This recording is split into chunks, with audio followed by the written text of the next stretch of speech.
হরে কৃষ্ণ বন্ধুরা, আজ তোমাদের জন্য নিয়ে চলে এলাম আরেকটি নতুন ভিডিও।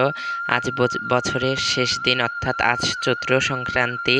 আর চৈত্র সংক্রান্তির দিনে আমি বানাচ্ছি একেবারে শেষ মুহূর্তে, আজ বানাচ্ছি হচ্ছে গোপালের জন্য একটি পহেলা বৈশাখের জামা। তো আজ চৈত্র সংক্রান্তির দুপুরের দর্শন করে নাও। দুপুরে অন্নভোগ হয়েছে, সেই দর্শন করে নাও। আজকে অন্নভোগে মোটামুটি বেশ কয়েক ধরনের আইটেম ছিল, যেহেতু আজ চৈত্র সংক্রান্তি। আমাদের নিয়ম রয়েছে আজকে প্রসাদ ভগবানকে ভোগ দিয়ে সেই প্রসাদ পূর্বপুরুষদের উদ্দেশ্যে বাড়িয়ে দেওয়া হয় আজকের দিনে। তাই আজ বেশ কয়েক আইটেমের রান্না বা ভাজা টাজা করা হয়।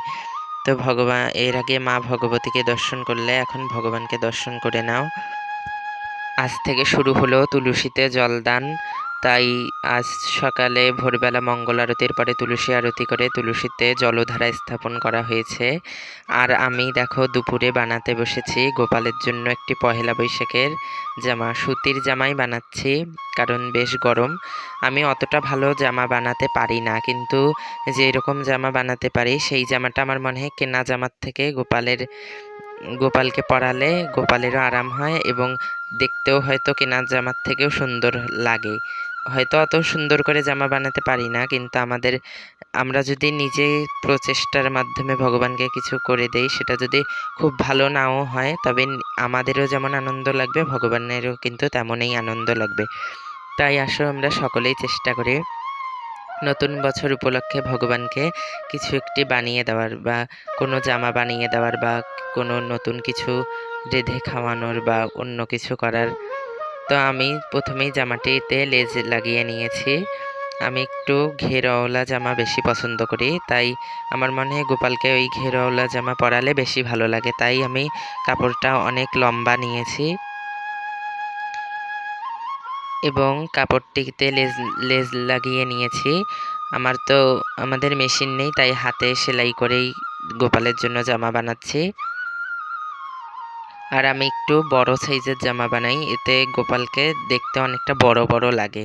তাই আমার মনে হয় মানে গোপালের বড় সাইজের জামাগুলো পরালে আমার বেশ ভালো লাগে দেখতে। ওই জন্যে আমি হচ্ছে গোপালের জন্য এরকম বড় অনেকটা কাপড়ের জামা বানিয়ে নিচ্ছে।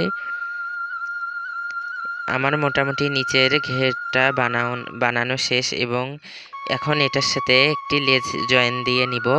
এই লেজটি দিয়ে গোপালের কোমরের সাথে এই ঘাগরাটা বাঁধার জন্য আর কি লেজটা তৈরি করা হচ্ছে। আমি এখানে হাতে সেলাই করে জামাটা বানানোর চেষ্টা করছি।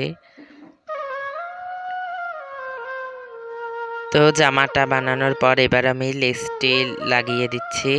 আমি এখানে গোলাপি কাপড়ের জায়গায় লাল সুতা ব্যবহার করেছি, কারণ আমার কাছে গোলাপি সুতা এই সময় ছিল না। হঠাৎ করে যেহেতু ড্রেসটা বানানো হচ্ছে, বানাবো অনেক দিন থেকে করছিলাম, কিন্তু সময় হয়ে উঠছিল না। আজ না বানালে আর পহেলা বৈশাখে নতুন জামা হয়তো পরানো হতো না। তা যাই হোক, এই সুতির জামাই হয়তো গোপালকে পহেলা বৈশাখে পরাতে হবে।